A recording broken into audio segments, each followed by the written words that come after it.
This is the Coronavirus Morning Report for Tuesday, April 14th, 2020. I'm Jackson Bird, filling in for Brian McCullough. Today, several states on the West Coast and East Coast have formed two separate coalitions to coordinate reopening the economy in their regions. Amazon is expanding grocery delivery capacity, and Walmart is opening more testing centers. How the coronavirus has transformed the American economy, the model being used for reopening businesses and how it's working so far in China, and how to implement the old-school form of contact tracing on the mass scale needed in the U.S. Total cases worldwide should surpass 2 million people at some point today. I know it feels like just yesterday we announced 1 million cases for the first time, but that's how exponential growth works, even in a world where we are hopefully seeing numbers begin to plateau. India is extending its nationwide lockdown, while Austria is cautiously reopening thousands of stores and businesses, albeit under strict guidelines, quoting the New York Times. Shops of 400 square meters, around 4,300 square feet or less, hardware stores and gardening centers were allowed to reopen, but shoppers were required to wear a mask or covering over their faces and noses and maintain a distance from one another, end quote. Continuing to watch the worrying situation in Great Britain, more than 100 nursing homes recorded new coronavirus cases in the last 24 hours, bringing the total to more than 2,000 elder care facilities reporting cases. Again, this is a worrying echo of what occurred in Italy around 3 weeks ago. Meanwhile, Italy, too, is cautiously easing restrictions around businesses and small retailers today for the first time, even as the lockdown there has extended into May. China has approved clinical trials for 2 new experimental vaccines among the 9 potential vaccines currently in development in that country. In the U.S., the death toll might surpass 25,000 sometime today. A sailor from the USS Theodore Roosevelt, that aircraft carrier with the controversy surrounding the fired captain and the coronavirus outbreak, has seen its first sailor die from coronavirus infection. Meanwhile, another aircraft carrier, the USS Harry S. Truman, which has been deployed to the Middle East since November, will remain at sea longer than originally scheduled to ensure its crew is not exposed to the virus. The ship has not docked in the last 40 days, so no one has come on board the ship in that time. Yesterday, we talked about that Smithfield pork processing plant that was forced to shut down due to coronavirus. Well, it turns out that the plant was in South Dakota, and the plant was forced to close because more than 300 workers in the plant had tested positive for the coronavirus, making it the largest single cluster of coronavirus cases anywhere in the U.S. On Monday alone, 57 more workers received positive diagnoses, pointing again to the problem on single incidents leading to major outbreaks, something to watch out for as we attempt to reopen society. Until now, South Dakota had been comparatively spared from coronavirus outbreaks, but now this single incident in a single factory is responsible for fully a third of the state's coronavirus cases. And now those infected workers are returning to their homes and communities where, no doubt, they will spread the disease to others unless they properly quarantine. The factory is in Sioux Falls, a city of around 200,000 people. Walmart announced that it will open more than 20 coronavirus testing sites in its stores across 10 states by the end of April. The retailer has been working with the federal government to set up drive-through testing sites in its parking lots. The first 2 of such sites opened in the Chicago area on March 22nd. Perhaps the biggest news of the day is that several states on the West Coast and the East Coast have banded together in 2 separate groups to coordinate their efforts in this next stage of the crisis, bringing down the curve from the initial wave of infections and beginning the process of reopening society. Pennsylvania, Connecticut, Delaware, Massachusetts, New Jersey, and New York have created a committee of public health officials and economic development officials to create joint plans of action, quoting the Washington Post. Everyone is very anxious to get out of the house, get to work, and get the economy moving. Everyone agrees with that, but the art form here is going to be doing that smartly, doing that productively, and doing that in a coordinated way, New York Governor Andrew Cuomo said. This has to be informed by experts and by data, he added. You take one step forward, you see how it works, and then you measure the next step, end quote. And quoting the New York Times, on the West Coast, the governors of California, Oregon, and Washington also announced Monday a joint approach to reopening economies that they called a Western States Pact. Our states will only be effective by working together, they said in a joint statement. Governor Gavin Newsom of California said he had been in discussions with the other governors to coordinate efforts on the West Coast. He said that on Tuesday he would outline the California-based thinking on reopening and promised it would be guided by facts, evidence, and science, end quote. And finally, 2 tantalizing data points from New York that relate to something we've been following all along. Is the coronavirus more widespread in the general population than we know? It's just the majority of the cases are either mild or asymptomatic. Frustratingly, even at this late date, we simply don't know. In New York State, over 1 out of 100 residents have now tested positive for coronavirus, but the state is home to the largest outbreak at the moment by far and has tested the most amount of people by far, so in a way, that makes total sense. More interestingly, doctors at one New York hospital screened all expectant mothers coming in to give birth and found that 29 out of 210, or 13.8%, tested positive, but were asymptomatic. I saw another quote that said the positive number was 15.4% of those tested. Either way, this is, as I said, tantalizing because it suggests many more people either have or have had the disease here in New York and didn't even know it, which could mean there is a greater potential number of people with antibodies, and thus theoretical immunity, in New York State than we currently know. If so, the case rate in the state may decline sooner than we thought, as the disease is further along than we thought, and a larger percentage of the population might be able to return to work sooner than we currently think. So here in New York City, at least, no one I know has managed to successfully book a grocery delivery order in the past few weeks. Instacart, FreshDirect, Amazon Fresh, they're all sold out for every possible time slot, no matter how far in advance you look. Amazon is trying to meet this incredible demand by introducing a new waitlist feature, as well as hiring more employees and changing some Whole Foods store hours to devote time periods solely to filling delivery orders.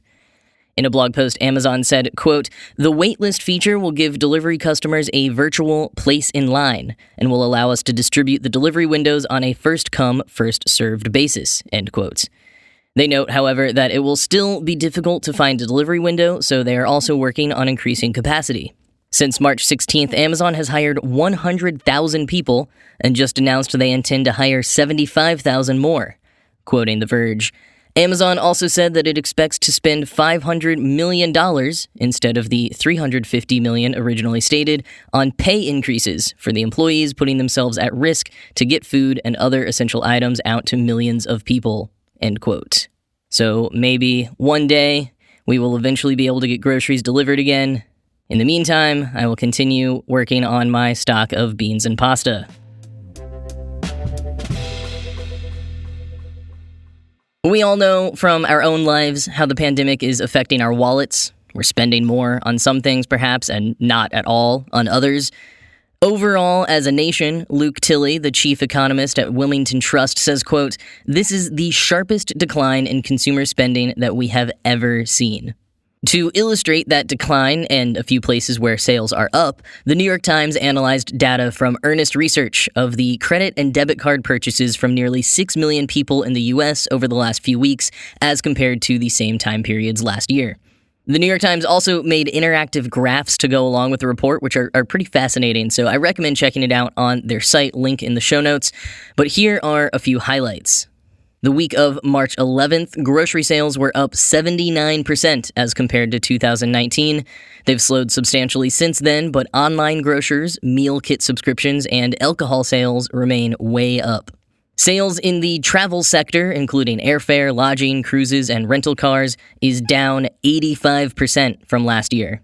The travel sector tends to be among the first casualties during economic downturns, but now even the sector that usually keeps the economy afloat, according to Luke Tilley, the service industry, is being hit almost as badly.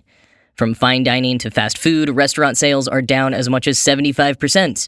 The one saving grace? Delivery services, which are up 50% from last year. In-person entertainment like movie theaters and theme parks is down, and online entertainment like video games and streaming music and TV is up.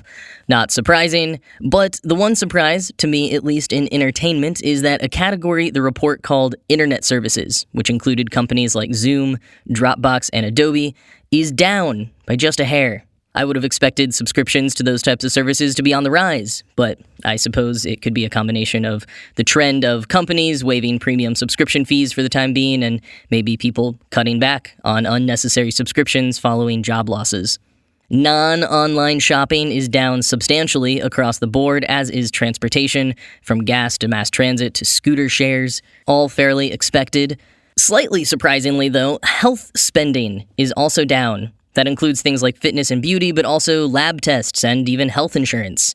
Elective procedures are canceled, dentists and many specialists are barely working, and as we mentioned yesterday, a lot of hospitals have had to lay off or furlough employees due to lost revenue from those elective procedures. Quoting the New York Times, "How people spend determines which companies survive and who has a job.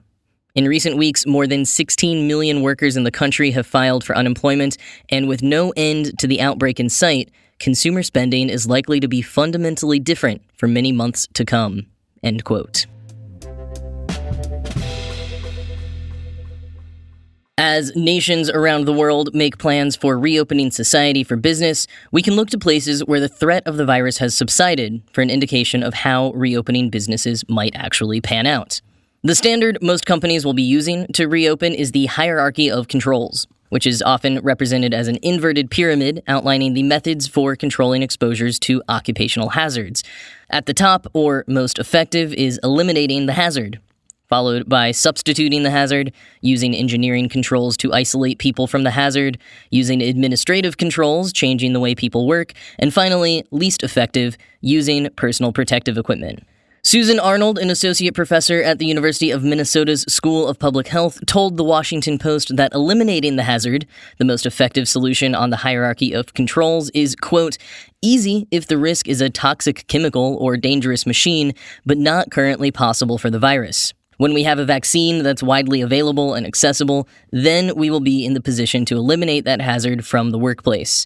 The only other way to do that right now is to shut workplaces down. Kirsten Kohler, an associate professor in environmental health and engineering at Johns Hopkins, added that the next most effective method is substituting the hazard with something safer, which again makes sense when the hazard is something like a toxic chemical in the manufacturing process, but not when the hazard is a virus. That leaves businesses with the three least effective controls: engineering, administrative, and personal protective equipment. Quoting the Washington Post, "Engineering controls, or redesigning workspaces to physically prevent virus transmission, are the next line of defense. In the United States, the Occupational Safety and Health Administration is recommending that retailers consider installing sneeze guards, or walls of plastic or glass, to protect cashiers. Companies should also consider adjusting production lines to provide more space between workers." End quote. Another engineering control would be improving air filtration. And beyond that, there are the administrative controls that could be put in place, including protocols for workers like frequent hand washing and schedules that minimize crowding. Quoting the Washington Post again, "As Chinese businesses return to work, Beijing has sought to reduce the transmission risk by requiring employers to check employees' health and temperature daily, with quick quarantines for anyone showing symptoms. But some COVID-19 patients are asymptomatic, and test kits can produce false negatives, making these checks far from foolproof." End quote.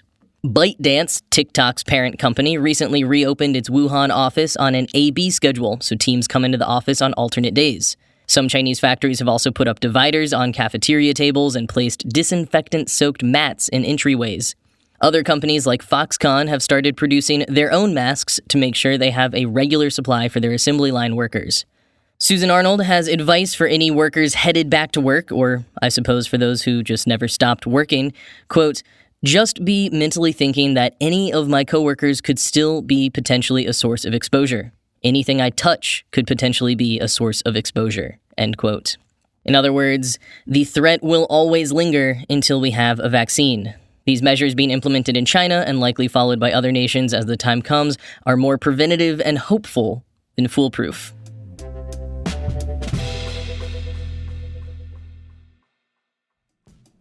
Stores are empty, travel is on pause, work is uncertain. With social distancing, we need support now more than ever. Talkspace Online Therapy gives you the support you deserve on a schedule that works for you. Match with a licensed therapist from the safety of your own home. 1 month on Talkspace costs about the same as a single in-person therapy session, but with unlimited 24/7 messaging access and daily engagement, there's no need to wait for relief. We all need to talk through life's challenges, and Talkspace offers the support that we deserve at a price we can afford. Match with your perfect therapist right now and get $100 off your first month with promo code BRIEFING.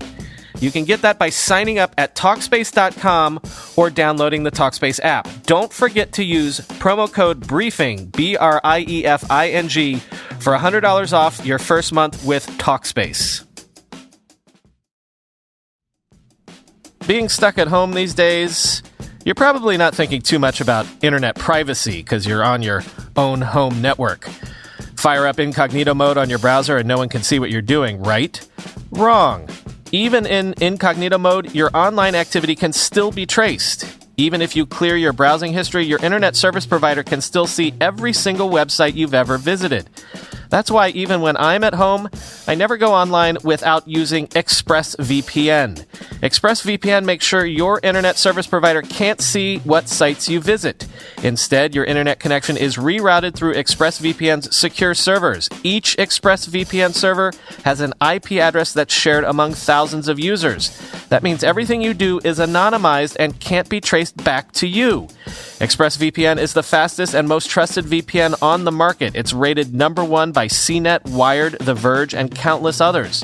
So protect your online activity today with the VPN that I trust to secure my privacy.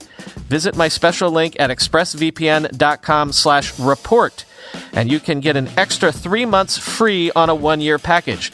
That's expressvpn.com/report.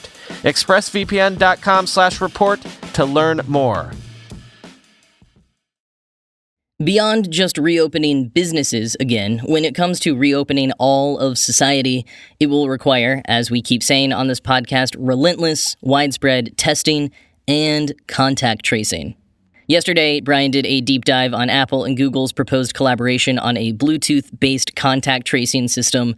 Other nations like China have already rolled out or are developing phone-based contact tracing technology, but that is not the only way to implement contact tracing.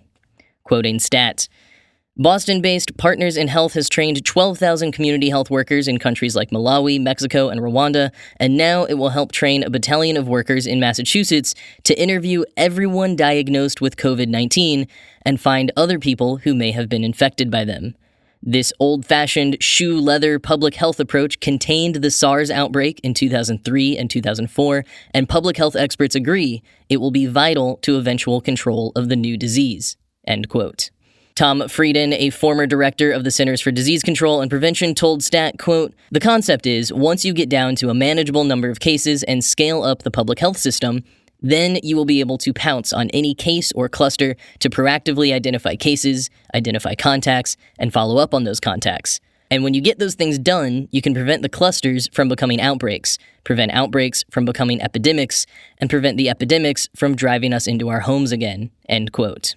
Technology-based contact tracing has been used successfully to mitigate outbreaks in South Korea and Hong Kong, though some of their methods, such as using credit card transactions, cell phone data, and surveillance cameras, are unlikely to catch on in the U.S.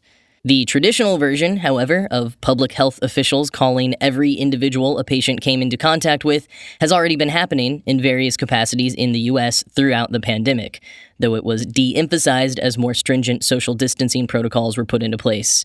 Tennessee, for example, continues to do contact tracing for every person with a positive diagnosis, but many states and counties have reduced contact tracing or stopped it altogether due to a lack of resources and a surge in cases. One challenge, according to Kaiser Health News, is that public health is funded locally, and there are great disparities in need and resources across the nation. While CDC Director Robert Redfield told NPR last week that they're working on ramping up the country's capacity for contact tracing so that we can reopen parts of the nation in May, he didn't specify how they plan on expanding that capacity. And Tom Frieden, who estimates we'll need to recruit upwards of 300,000 people to conduct the contact tracing, told Stat he doubts the federal government will help much immediately. Quote, "Until the federal response is more coherent, each state is going to be on its own," end quote. And while some states go it alone or form coalitions with each other, Kaiser Health News says that some former officials are calling for the implementation of a, quote, public health firefighting force via a program like AmeriCorps, the Peace Corps, or an expansion of the Medical Reserve Corps. Until then, some states are calling on volunteers from universities and from nonprofits like Partners in Health who have experience doing this type of work abroad. Whether we actually need to recruit 300,000 contact tracing workers, or as David Harvey, executive director of the National Coalition of STD Directors, estimates, just 1/10 of that, public health experts say we will need thousands of new workers, even with the assistance of phone-based contact tracing. Fortunately, Frieden points out there are lots of people looking for work right now, and many of them could be trained as contact tracers. Partners in Health, for example, received over 5,000 applications for the 500 contact tracing positions they were recently looking to fill. KJ Sung, a doctor at Partners in Health, told Stat, quote, "People are really grasping to do something." Ending on an uplifting note today, 102-year-old Sophie Avoris from Queens, New York, beat the odds last week when she recovered from coronavirus. Avoris was born in Greece the same year that the 1918 flu epidemic began. She later immigrated to the U.S., settling in Jackson Heights. She contracted COVID-19 while recovering from hip surgery at Arch Care, a rehab facility and nursing home. Because the facility was on lockdown, her family wasn't able to visit her in person, so her daughter called and had a conversation that she thought would be her last. But after a week of difficult symptoms, Avoris took a turn for the better, and by week 3, she was symptom-free. Dr. Tamer Mirza, who treated Avoris, said, quote, "It was just miraculous to see a woman of her age recover from this." Avoris is going home this week and plans to celebrate a late Easter with her family. And a photo of a Pittsburgh area woman went viral recently when she was shown holding up a Coors Light can in her window with a sign saying, "I need more beer." Well, Molson Coors has apparently made a special delivery of 150 cans of Coors Light to 93-year-old Olive Veronesi's home on Monday afternoon. Quoting a local CBS affiliate in Pittsburgh, "That tastes pretty good," Olive said as she opened up the first of her 10-15 packs of beer. "I was on my last 12 cans. I have a beer every night. You know what? Beer has vitamins in it. It's good for you, as long as you don't overdo it," Olive says.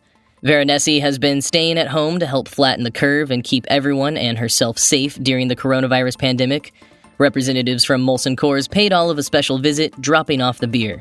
"My associate and I put in 10 cases of beer and drove up and made sure Olive got her beer so she can continue her healthy regimen of a Coors Light a day," Mark Linder of Molson Coors said, end quote.